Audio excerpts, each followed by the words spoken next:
We have an engine that has a problem. We have to figure out what it is. And then we're gonna rebuild it. That's not good. I'm Brian Gillespie. Welcome to VTEC Academy. She's about to get schooled. So this is my second gen CRV. I use it as a loaner car, and it's been consuming oil at an extraordinary rate. And unfortunately, it didn't get checked too much, so now we have a problem. The engine is no bueno anymore. This is a TSX motor. It's an older one, so we're going to take it out and rebuild it. But I need to be able to use this car in the meantime, so we're going to throw another engine in temporarily.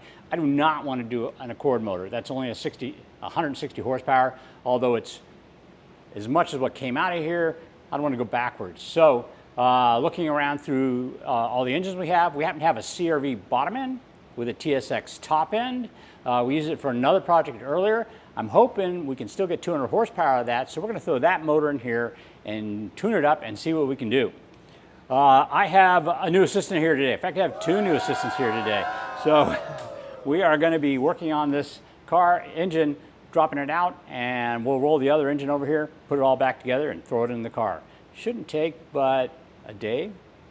We'll see. We need to pull this thing out of here, and basically, you've kind of done this kind of stuff before. This is, right now we're going to drain fluids. So we need to get the radiator fluid out, we need to get the oil out of the thing, and when we have the oil out, we can check and see if there's any damage to the engine. So let's take the oil cap off. Well, can you get a 10mm wrench? Disconnect the battery first. Oh geez, even that is smoking. What'd you say? It's still smoking. Yeah. It's been off. Of course, this thing's all-wheel drive, so there's going to be a lot more work than I was originally expecting. We're going to take the drive shaft loose, droop it down. Subframe has to come out. First things first, though, we're going to open up the oil pan and see if we have any shiny bits in our oil, which means the engine rebuild is going to be a lot more extensive and expensive. Best case scenario is we're going to just find black oil. Worst case scenario is we're going to find little itty bitty bits and pieces in there, like it looks like fine shavings, and that means that the rod bearings or the main bearings are going out. If that's not the case, then what we'll probably wind up doing is when we get the engine out, we'll probably do a leak down test and things of that nature. Plus, I think I'm just going to put it on an engine stand, flip it over, and try to look at the condition of the bearings, make sure they're not unduly worn. Oh, this engine is one that came out of the silver TSX, and it was well maintained. It shouldn't have a problem, so I'm not sure what the deal is with this. Why all of a sudden it's consuming a bunch of oil. I mean, basically you can consume oil a couple of ways. You can get the rings no longer scraping it properly off the cylinder walls and it gets burnt in the cylinder, which to me seems like what this is doing. The other way you can do it is you can have bad valve guides, and the oil that gets distributed in the head through the valve train leaks down basically through the valve guides into the cylinder, and that's another way it can do it. Or you can have a leak and it just leaks all over your pavement, which is not the case with this particular engine. This engine had no leaks. It didn't leave any spots when I had it in my driveway, and it didn't leave any spots in the last person's driveway either. So my guess is, because of the nature of the smoke when it was idling, that it's most likely some worn cylinder walls. And what we're going to wind up doing is going with, we'll have to measure the cylinder walls, see what they look like, and then possibly bore it over 0.5 millimeter and put new pistons in it. If I do that, I'm going to put some higher compression stuff in there. But at the same time, while we're looking at that, we'll look at the condition of the bearings. Hopefully they'll just need replacing. This does have over 100,000 miles on it, like 175,000 miles on it. But that's kind of unusual for a TSX motor to have a problem that quickly. This was a manual car though, so perhaps the person that owned it before me was an aggressive driver and bouncing off the rev limiter. I don't recall doing that too much myself, but anyway, let's take a look at our oil, see what we got. I'm going to say the bearings are fine. I mean, typically you would get kind of a glittery effect. Yeah, it looks just black. And it looks just black. So I'm saying there's a lot of combustion blowing by the cylinder walls, one thing, and second, the oil ring's not doing a good job of scraping oil. So we have a lot of oil getting into the actual cylinder and burning. So these engines are easily rebuildable. So we're probably just going to do bigger pistons, which means we'll do higher compression pistons at the same time. So we'll have a fun motor when we're done, but as of right now, it needs to go away. So that's what we're going to do. Like, All right. That one has to come out.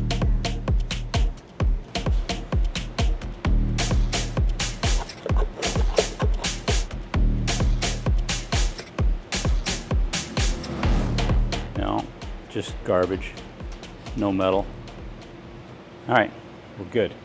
It's not you, it's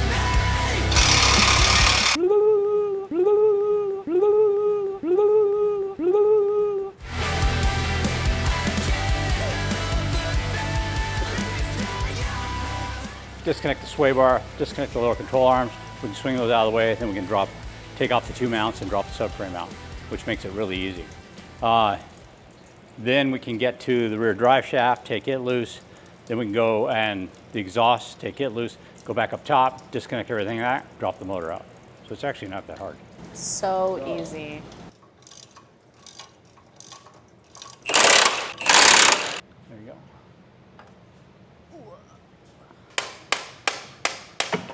Got it.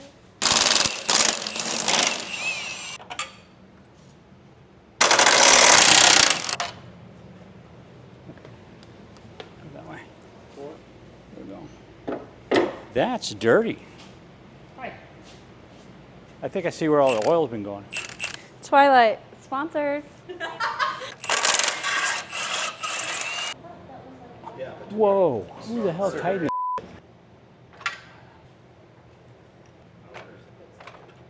So I'm going to take the cat off because otherwise I'd take the manifold off. That was exhausting. All right, Scott. Thanks for showing up. Hello, how's it going? Look, Your hair was so short last time we saw you. long time no see. Long hair no see. Wrench is just a little Is there a longer wrench? short. Well, you gotta usually put an extension on there anyways. Usually you do 2, right? Yeah. You just hook it in. I can't get my hand in there to get that wrench up further. Oh, I'm sure In the comment below, tell us what Scott did wrong. he showed up. That'll be Say- the first comment. Jenga. Oh, baby. I don't think I can get my other hand in there to get the belt off. I can't. My arm is touching the. Oh, Did you just pinch yourself? the belt just grabbed me. That's how it's done. So it's easy. Oh, easy peasy, dude. Dude, that took nothing. We're lowering his CRV without him knowing today. Oh, hell I think we could do that. Is that? That's probably like what? 25 degrees in negative camber? I like to use my fingers when I can. Oh, jeez. Wow, that is tight. Luckily, it's lubed up with all that oil. My hand slid right in. I think there's a lot of things here, but it's just like an RSX essentially, so no big deal.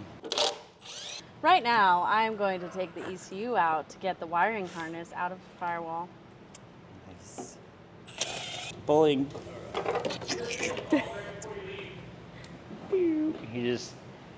I watch the engine until it rotates like that and then starts to go up.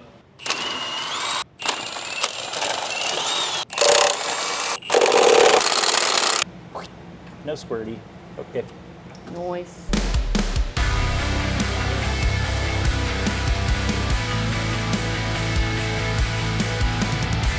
Good job. Haha. Good job.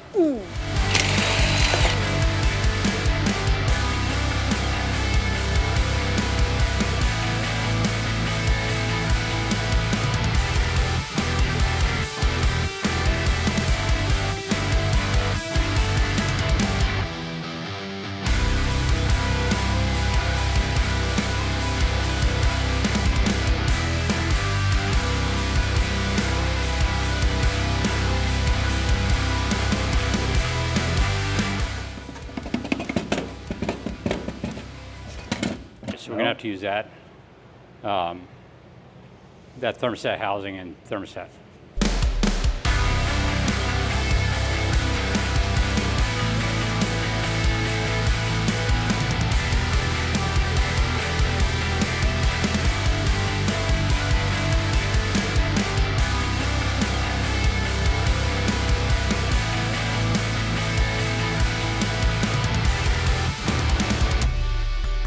We got our engine, newish engine, attached to the transmission.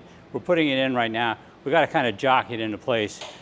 We left the air compressor on so we didn't have to break the system open. We also left the power steering system together so we didn't have to break that open. So it could take a little bit of jockeying to get it in there. Right now I'm getting close to being able to lower the body enough to get the transmission bracket on. Once I can do that, I'll come over to this side, get the power steering out of the way, put that mount in, and that'll basically hold the motor. From there, I can start attaching stuff. Putting the subframe on is a two-person job, but I can do a lot of the stuff that's up top here once it's attached right and left side, and get that going so that once I get some help over here, I can lift the subframe into place, put it on, get the axles in the car, and get this thing ready to get back on the road. Should be able to do it today. I'm kind of tight on time. I've got 3 hours left. That should be plenty of time. It just depends on how many distractions happen between now and the time I turn the key over. Anyway, it's looking good. All right, so here's our motor that came out of the car. As you can see right here, this is really dark. This is not normal at all. This is from oil burning, basically, and blow-by. Now, if you look here, look at these 3 ports, notice this one right here is wet. That is most likely where our problem is. So I'm expecting to see a problem with the rings, the pistons, or the cylinder wall in this particular one. I don't think it's a valve guide, although that, of course, is another possibility. But what we're gonna do is take a look at the spark plug, see what it looks like compared to the other 3, and then pull the head, examine the cylinder wall, figure out whether or not we're going to replace the whole block, or maybe just bore it out and put some high compression pistons in, which is what I want to do. Then we'll check the head out as well. We'll see if the valves are sealing properly. If they are, then I think we're just going to go ahead and slap the head back on with the new pistons and let her rip. If they seem to be carboned up or maybe not sealing as good as they can, we'll do a valve job as well. And at that time, if we do the valve job, we'll probably put valve guides in it also. But that is for another day. Back to work on the CRV.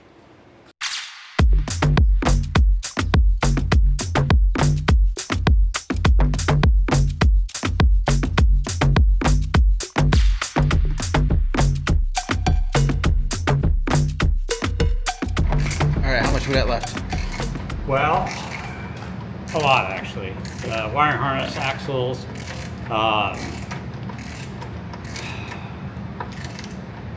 reconnect the suspension. Okay, maybe not that much. It just seems like a lot if you list it out, but if you're thinking about the procedure, it's kind of like, oh yeah, that goes next and this goes next. Yeah, well, intake air tube, shift cables, there are 3 things. Got to finish the connecting the rear drive shaft, O2 sensor, exhaust, got to connect that. Yeah, there's a few things.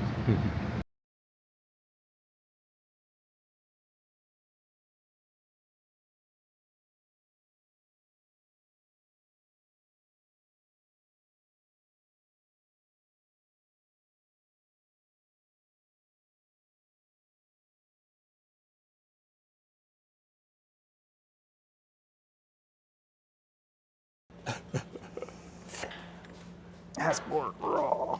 Going on way too far down. Yeah, that stupid fucking reservoir is in my way. That's the only reason why Honda went to EPS, was to get the pump out of the way of putting the belt on. Or to get into the tensioner. It was a brilliant decision. All right. If only that would stay almost there. right there. I'm not sure we'll make it in the next 12 minutes, but we're pretty close. Faster. We just had to. faster. We just had to change the crank pulley because we had a smaller crank pulley on this one. Oh, because you were chasing horsepower. Yeah, we're gonna lose a little horsepower, but it's CRV, so I don't care. Okay. Nope. Yep, I was in the way. Sorry. That pushed the. But I think it came off of that. No. Are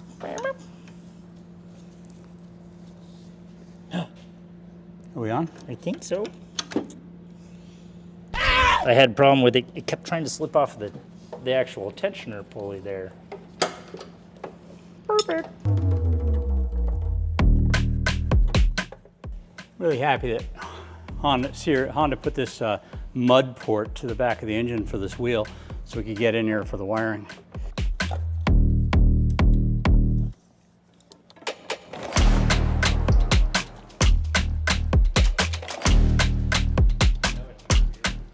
Oh, we probably need to put oil in the car. That might be good. Yeah. It's got clear oil. Got what? Clear oil? Clear. Super clean. Super clean. Kirkland full synthetic, second only to Honda synthetic. All right, here we go.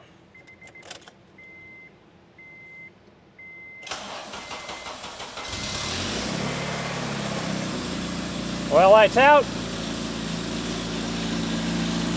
Hey, a little bit noisy. It's alive. Any smoke?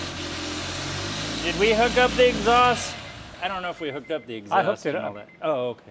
It's kind of noisy though. It sounds a little Sounds exhaust a little leaky. rattly. Time for tires.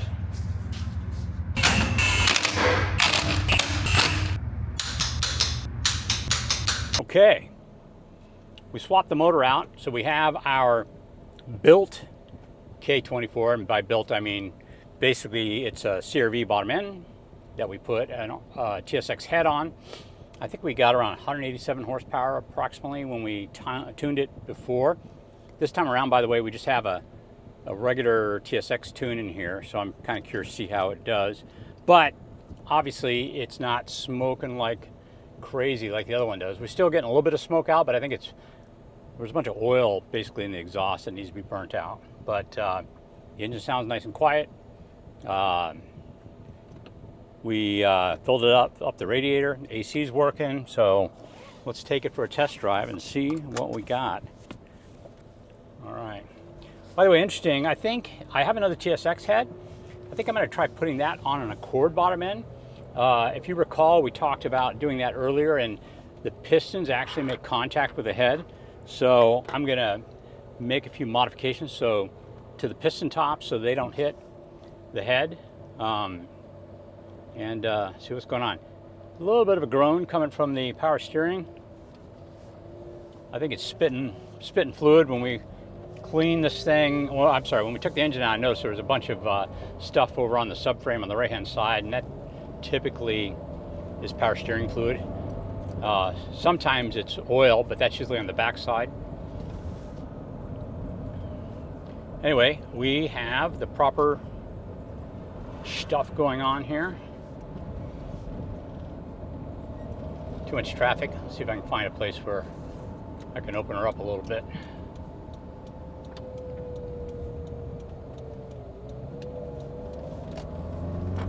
See if it goes into VTEC.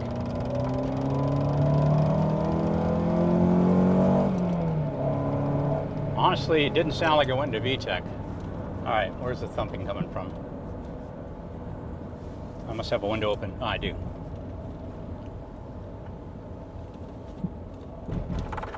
Okay, windows are all up. Ooh.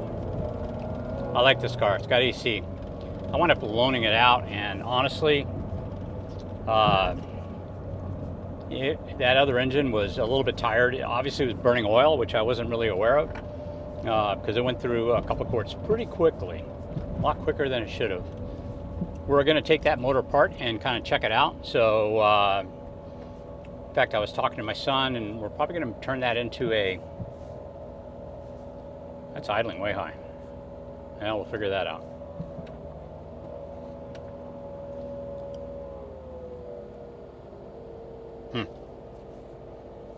Shouldn't be idling that high. We'll have to see if there's another issue. Well, we got VTEC.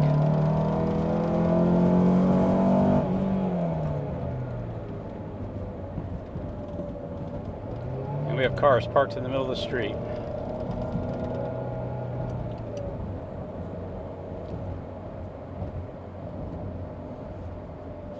No check engine light. It feels okay. So I think what I'm going to do is take it out for a little 8th mile stroll, even though it's idling like 2,500 RPM. What's up with that?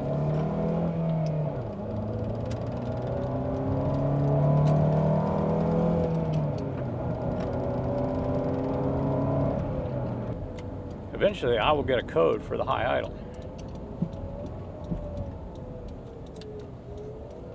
It was not idling this high when we were warming it up. It may just be a matter of learning it, having the eye to learn. I've noticed sometimes when I don't do the eye to learn, it idles a little bit high. But next time I come get in the car, fire it up, if I let it drop down to where it should, everything's copacetic. But this, I've got like 4th gear, 25 miles an hour cruise control. Actually, 3rd gear, 25 miles an hour cruise control. So, a review of this car. Originally had a TSX engine, a little bit old and tired. Now we've got our CRV motor with the TSX head. We have a 6-speed transmission, which we actually took the guts from an RSX Type S. I keep saying we took them out of a TSX, but that's not correct. We took the guts out of an RSX Type S and we put them into this transmission.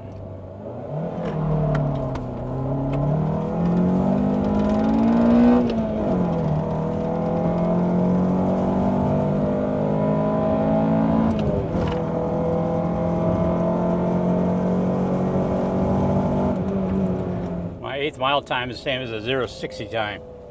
Well, I have to say, it feels a little bit down on power. I don't think this is all that strong. It took off pretty hard, but felt like it just kind of petered out.